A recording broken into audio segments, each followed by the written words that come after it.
जळगाव जिल्ह्यात बोदवड स्थानकाजवळ शुक्रवारी पहाटे एक मोठा अपघात टळला। गहू भरलेला एक ट्रक निष्क्रिय असलेल्या रेल्वे फाटकातून जबरदस्तीने मार्ग काढत असताना तेथेच वेगाने धावणाऱ्या अंबा एक्सप्रेसने ट्रकला जोरदार धडक दिली।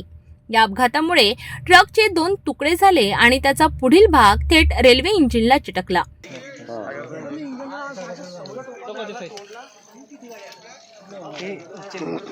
आता याला दुसऱ्याला लावतो मी 96 295 आळू 19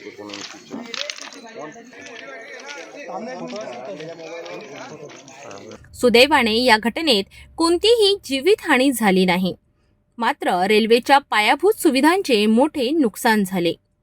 मुंबई कोलकाता मार्गावर ओव्हरहेड वायर तुटल्याने रेल्वे वाहतूक ठप्प झाली।